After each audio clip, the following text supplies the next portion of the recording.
Olá, paz e saúde para você e toda a sua família. Eu sou o pastor Gilmar e esse é o devocional comunitário no livro de Atos dos Apóstolos, uma iniciativa da equipe de missões da Terceira Igreja Presbiteriana Renovada em Belo Horizonte. E você também pode acompanhar o nosso trabalho pelo YouTube, pelo Instagram e pelo Facebook. 3 Renovada BH, uma família comprometida a ajudar. Vamos aprender juntos sobre a palavra de Deus?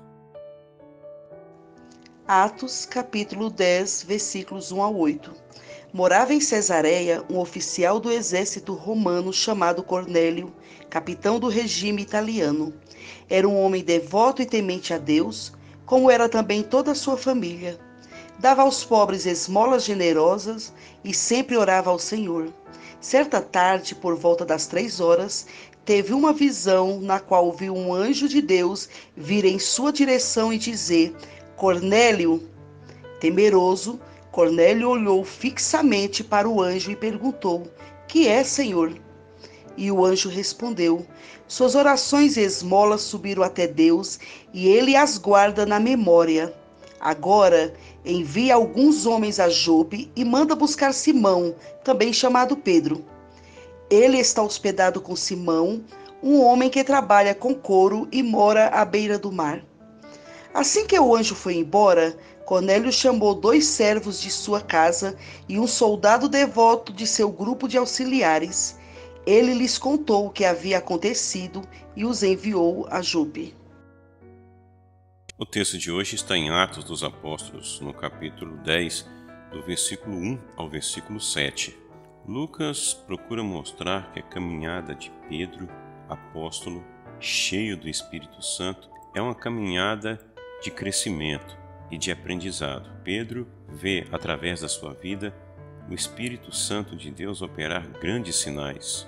As pessoas são curadas e nos versículos anteriores ele viu um grande sinal que foi a ressurreição de Dorcas. Mas o discípulo precisa estar preparado para estar sempre aprendendo. E o que vai acontecer no capítulo 10 de Atos dos Apóstolos vai mudar de uma forma significativa toda a compreensão que Pedro possuía a respeito da salvação. Cornélio era um oficial do exército romano. E você deve se lembrar que eram os romanos que estavam governando a Palestina naquela época. Foram os romanos que executaram Jesus Cristo. Não faltavam motivos para que os judeus odiassem os romanos. Além do problema militar e político, ainda também havia toda a questão religiosa. Cornélio era um incircunciso, e a compreensão que os judeus possuíam era de que, como ele era um incircunciso, não poderia ter qualquer um dos benefícios prometidos por Deus à descendência de Abraão. De alguma maneira, Deus não se importava com essas pessoas. Deus não ouvia as orações dessas pessoas e tudo o que eles faziam poderia ser considerado como nada diante de Deus. Que o Espírito Santo tivesse vindo sobre os judeus no Pentecostes, talvez fosse mais tranquilo de ficar compreendido por Pedro. Afinal, aparentemente, a promessa era só para eles, os judeus. Mas independente da sua cidadania ou do posto militar que ele ocupava, Lucas diz que Cornélio era um homem piedoso e temente a Deus com toda a sua casa, e além disso, fazia muitas obras ao povo e orando sempre a Deus.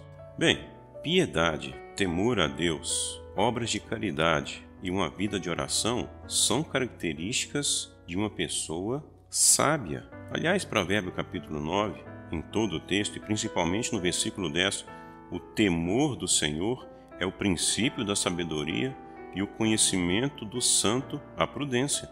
Em Mateus, no capítulo 25, no versículo 44 ao versículo 45, Jesus diz: Eles também responderão: Senhor, quando te vimos com fome, ou com sede, ou estrangeiro, ou necessitado de roupas, ou enfermo, ou preso, e não te ajudamos? Ele responderá: Digo a verdade, o que vocês deixaram de fazer alguns desses mais pequeninos, também a mim deixaram de fazê-lo. Em Mateus capítulo 7, do versículo 7 ao versículo 8, Pedi e dar-se-vos-á, buscai e encontrareis, batei e abrir-se-vos-á, porque aquele que pede recebe, e o que busca encontra, e ao que bate abrir-se-lhe-á. E foi batendo que um dia Cornélio, em seu momento de oração, ele teve uma visão. E ele recebe um testemunho maravilhoso quando o anjo lhe diz: as suas orações e as suas esmolas subiram para a memória diante de Deus. O Salmo 141, o versículo 2: suba a tua presença a minha oração como incenso e seja o erguer de minhas mãos como oferenda vespertina. Duas coisas me chamam a atenção na vida de Cornélio. A primeira delas é que a sua vida devocional, a sua vida de fé, não era alguma coisa que afetava somente a si próprio, mas o texto diz que a piedade e o temor a Deus não estava presente apenas na vida de Cornélio, mas em toda a sua casa. As pessoas que estão à sua volta, quer sejam seus parentes próximos ou amigos chegados, podem ser muito abençoadas pelo seu modo de vida e por sua fé em Deus.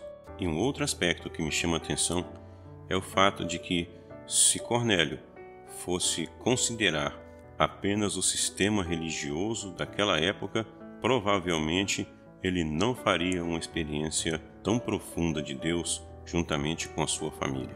Cornélio recebeu uma orientação do anjo para que chamasse Pedro. E veja só a importância da nossa missão, da nossa vocação, do trabalho que nós temos que fazer. Tudo poderia ter acontecido naquele momento em que Cornélio teve uma experiência com o anjo, mas não. O que Deus queria fazer na vida de Cornélio e de toda a sua família era através da vida de Pedro. E talvez seja isso que Lucas quer dizer para Teófilo. Teófilo, talvez seja através da sua vida que Deus queira abençoar tantas outras pessoas. Ele poderia fazer isso de qualquer outra maneira, mas ele preferiu, por amor, misericórdia e graça, fazer através de você. E assim que o anjo se retirou, Cornélio tratou de cumprir aquilo que ele havia dito. Chamou 2 de seus servos e, de uma forma muito interessante também, um soldado piedoso dos que estavam a seu serviço. Alguém para quem ele não precisasse ficar dando tanta explicação, uma pessoa de confiança. Até porque mesmo em nossa vida, no dia a dia, nós precisamos selecionar muito bem as pessoas que estão conosco e as pessoas com quem nós podemos compartilhar os nossos segredos profundos, ou aquelas pessoas com quem nós podemos contar para nos ajudar a crescer e a desenvolver. O que vai acontecer quando Pedro chegar vai mudar a vida de Cornélio, mudar a vida de Pedro, mudou a vida de Teófilo e há de mudar também as nossas vidas. Que Deus abençoe você e abençoe a sua família. Que o infinito amor de Deus, nosso Pai, que a graça e a paz de nosso Senhor e Salvador Jesus Cristo e que as divinas e profundas consolações do Espírito Santo de Deus repousem sobre todos nós, hoje e para sempre. Amém.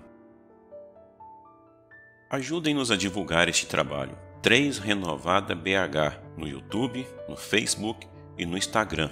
Uma família comprometida a ajudar. Acompanhem nossas lives, nossos estudos bíblicos, nossas pregações, enfim, o nosso trabalho. Queremos ser bênção para você, queremos ser bênção para sua família, queremos ser bênção para as pessoas que você ama. 3 Renovada BH, uma família comprometida a ajudar.